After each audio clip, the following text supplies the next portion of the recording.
সাব্বির নামে একটি ছেলে, বয়স কত হবে 15 থেকে 16।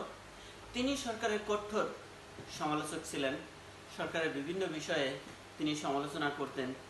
যে ছেলেটি ইউটিউবে তার সমালোচনার বিষয়গুলো ইউটিউবে কিংবা তার ফেসবুক পেজে দিতেন, সেই ছেলেটি হয়তো 15-16 বছর বয়স, কিন্তু তার ক্ষুরধার কথন, তার আমি দেখেছি জ্ঞানগর্ভ সমালোচনা, জ্ঞানগর্ভ আলোচনা।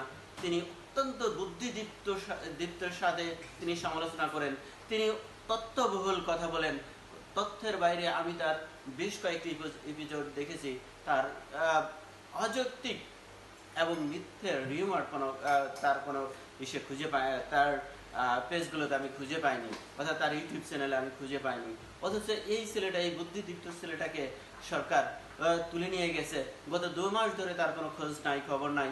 তার বাবা মা সেই অজপাড়া গায়ে ছোট্ট একটা দোকান আছে, যেখানে তিনি লেপ তোষক বিক্রি করে চলাফেরা করেন তার বাবা মা।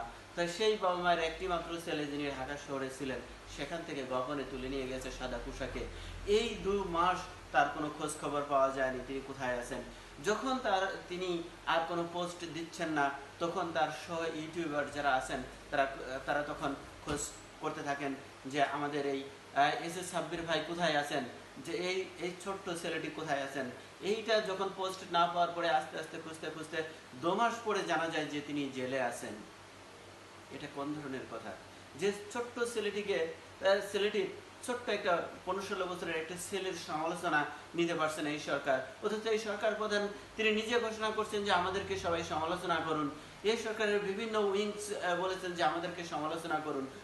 অথচ 15-16 বছরের বয়সের একটা ছেলে এই সরকারের সমালোচনা করার কারণে, অর্থাৎ তার বুদ্ধিদীপ্ত জ্ঞানগর্ভ আলোচনার কারণে, জ্ঞানগর্ভ সমালোচনার কারণে, যৌক্তিক সমালোচনার কারণে তাকে গ্রেপ্তার করে জেলে ভরে রাখা হয়েছে।